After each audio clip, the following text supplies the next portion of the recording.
This one's pretty cool if you're into your whiskey, specifically from Scotland. Don't know about you guys, single malt, peat smoked, just hits the spot really well, especially with a cigar in one hand, glass of whiskey in the other. And that's basically going to form part of the story here, because a lot of you might be thinking, so what? Don't like whiskey. Well, stick around and I'll tell you why it makes sense. Well guys, welcome to another one. This one is specifically about whiskey, Scottish whiskey. If you're into your whiskey, you'll know exactly where I'm going with this. If you're not and you think, who cares about the whiskey? There's a thread here that you might not know about. And specifically, it comes down to a special edition by Land Rover about a couple of years ago. And this one has its origins way back in the beginning. Basically, the grandfathers of the Land Rover company, which is rather cool. It's based on Spencer Wilks, and he's not as well known as Maurice Wilks, maybe. Gets a little bit more underappreciated, in my opinion, and this has been now dealt with, set right. History has been corrected.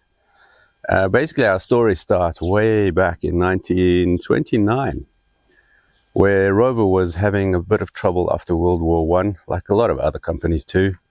They were directionless. They weren't sure where they were headed. Were they premium? Were they budget? They had a dozen different models. It was all over the place. They weren't selling very well. They weren't very popular. So they needed a bit of help. And Spencer Wilks arrived from Hillman, and he became the managing director of Rover Company. And he was there to right the ship. A year later, he brought his brother in, Maurice, and Maurice became chief engineer at Land Rover, as we know. Basically, what they did was consolidate everything, slim it down, and then make the best version of that we can. And that worked really well for Rover. They were in that midpoint. They weren't Rolls-Royce, but they weren't Austin either. Small turnover, basically, which is also quite a parallel with what Land Rover did with their turnovers. But they were lean and mean, and the thing was working rather well.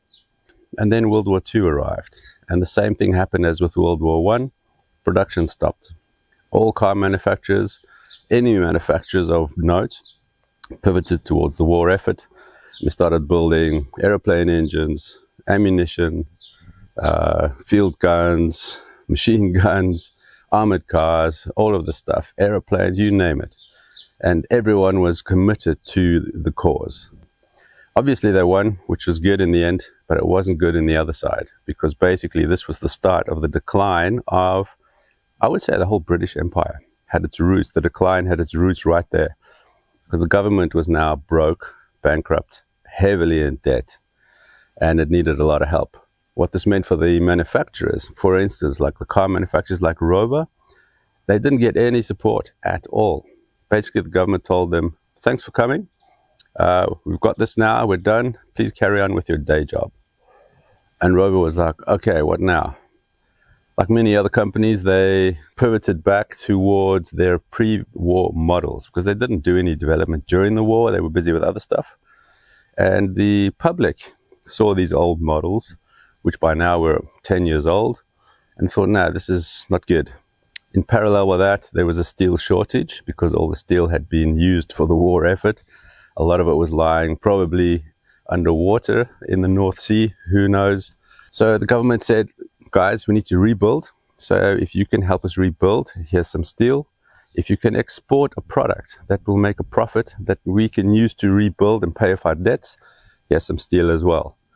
If you're in the middle, probably like Rover, old outdated product that wasn't popular, and it was made of steel, and it's considered a luxury good.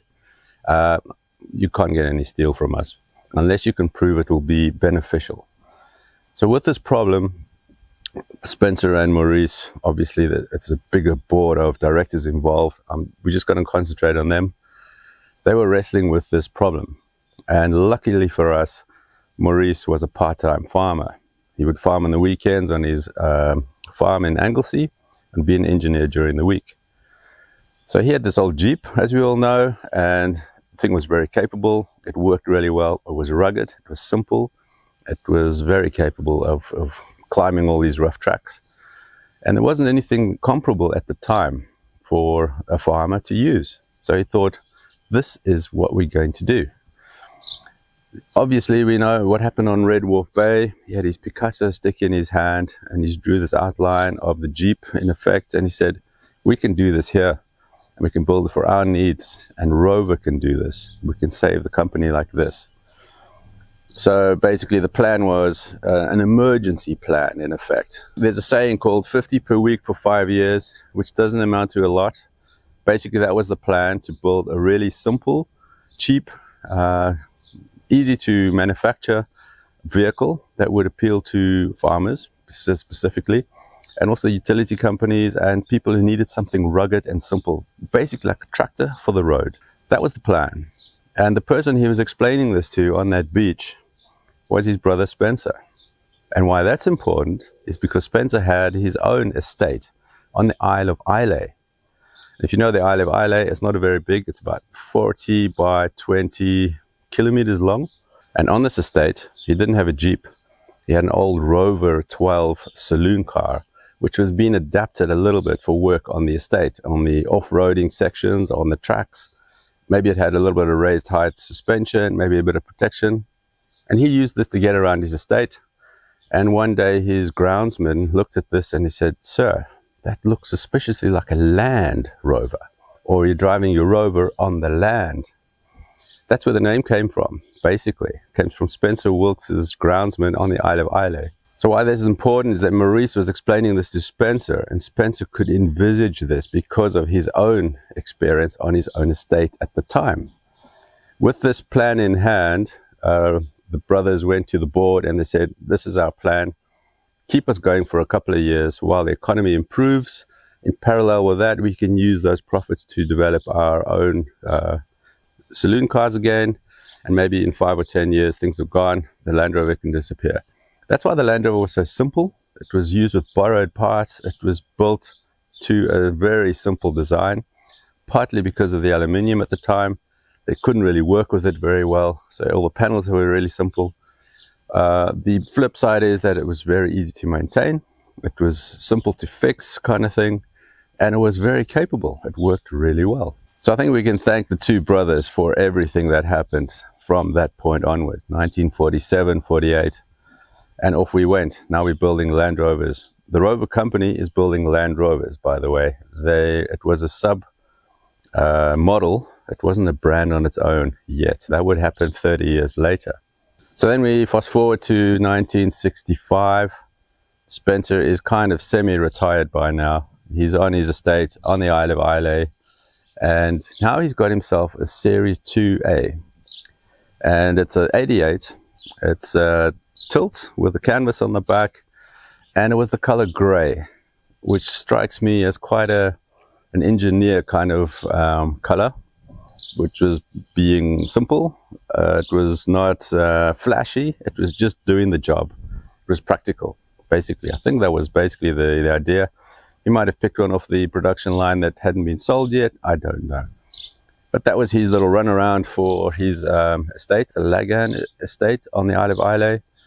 And he was really happy with that. Fast forward quite a number of years to 2023. And by this time, as you might know, when the classic Land Rover Defender production had wound down, Land Rover had squirreled away quite a couple of hundred of these models, sitting as a heritage, but also for special editions, you know, just to keep the Halo model alive. A lot of these special editions have come out by now, as we know, 50th, 60th, 70th. Now it was the 75th anniversary of Land Rover, basically in 2023. What they did was take these Defenders out and they turn them into Defender Works versions, which you might have heard of. Basically, that means dropping a V8 in, automatic transmission, upgrade the suspension and the brakes, make it a little more modern, but basically the shell is still ancient Defender. Apparently these Works versions are totally stripped down and then reassembled, so everything is perfect. Doesn't really make sense to me because these are new cars still. They've just been in storage for a while, but it's comforting to know they've gone through the whole thing. And these things are worth quite a bit of money, these special editions. This one we're going to talk about is worth quite a lot more than you might expect. And when I tell you the price, your jaw might hit the floor. I also want to know from you, do you think it's worth it? This one was going to be called the Islay edition. And basically they were taking Spencer's old Series IIa as inspiration, and they're going to drop it into a limited edition. There were only 30 of these models ever built, 1790s and 13 110s. And they took their inspiration on the outside from the Series IIa. Basically his color was mid-gray back in the day. They referenced that color and painted all of them gray, but now they call it heritage gray.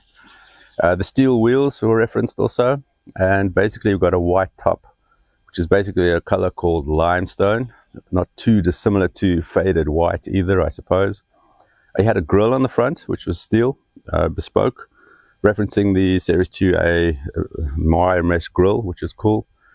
There was a plaque on the side, because his registration number on his old Series IIa was GXC639C. So they took that on the opposite side of the air intake, and that went on right-hand drive. This is a 200 TDI, as you can tell, so the inlet is on that side. So that's the outside taken care of. Very plain, because that's basically the way they wanted it. That was the ethos of the Land Rover in the beginning as well. Just keep it as simple as you can. Things have changed a lot by now, as we all know. Inside is where the real magic happens. We've got a wooden deck on the load area at the back. Leather seats. Those leather seats, incidentally, you could still order them new on the classic Defender off the production line back in the day. Lovely, super comfortable. Obviously a bit narrower because it's a 3 wide seating, obviously.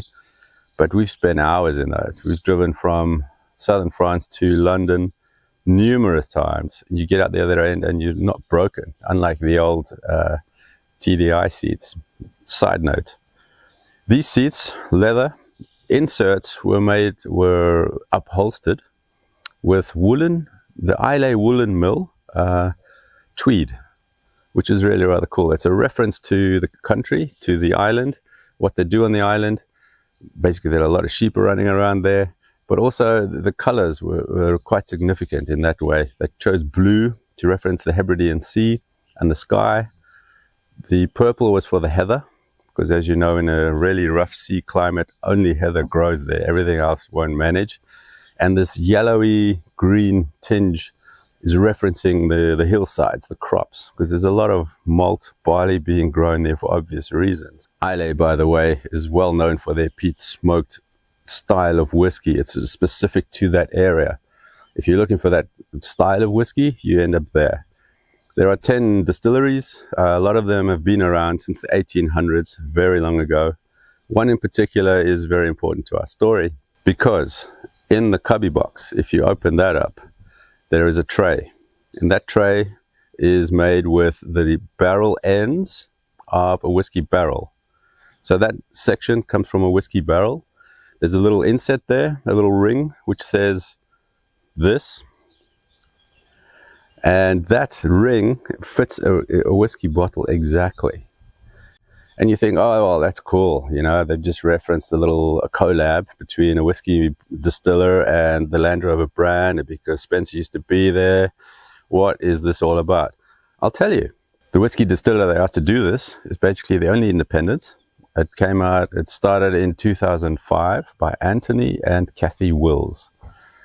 And what they did with this collab, call it a collab, buzzword of the day, is they distilled 639 special edition whiskey bottles to go with the car. So basically, if you bought one of these cars, you get a complimentary Kilchoman special edition to go with it. They made 639, referencing the number plate. But the biggest thing about this whole story to me in the end is that Kathy Wills is Spencer Wilks' granddaughter. Love that. That's just fantastic. It's a little detail that goes overlooked, I think, in the big picture. So you get a lovely hand-built, in effect, at Land Rover Special Vehicles, at the Classic section. Land Rover Defender Classic, V8, automatic. The interior is all done in Islay colors. You got your whiskey references, really rather nice. There's a family connection. And basically the Lagan estate, where the Kilchoman Distillery is kind of in the same area where Spencer had his estate. Might even be the same thing. If you're asking how much this costs, £250,000, depending on the model, 90 or 110, in that ballpark. £250,000. You tell me if that is worth it. I will caveat this by saying there are a number of other specialist tuners out there, like Urban or Twisted or Arconic or Helderberg, or there's a number of others. Those vehicles are in a similar kind of ballpark, I imagine. They're obviously Chelsea tractors, pavement cruisers, but they don't have this little story behind them, and they don't come from Land Rover directly, and they haven't been built in a super limited edition of only 30 cars. All of them are sold.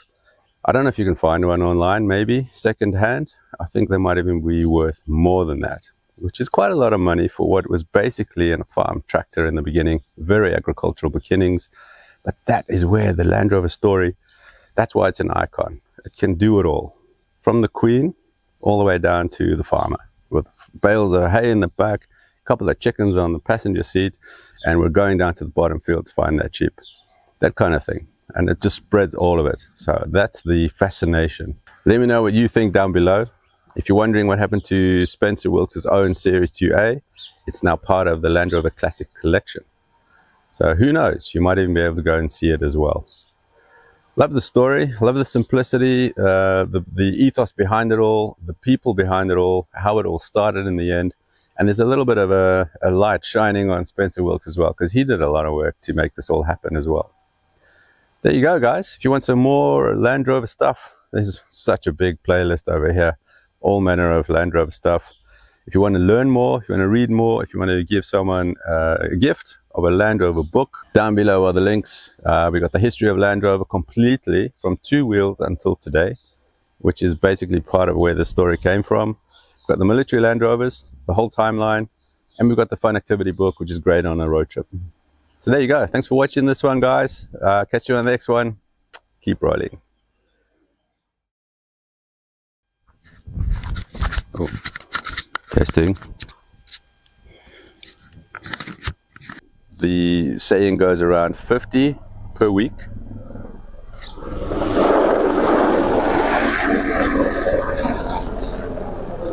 Big army rescue helicopter just flew past. But while I was researching the book, I came across it as well, and I thought it's a really cool little story.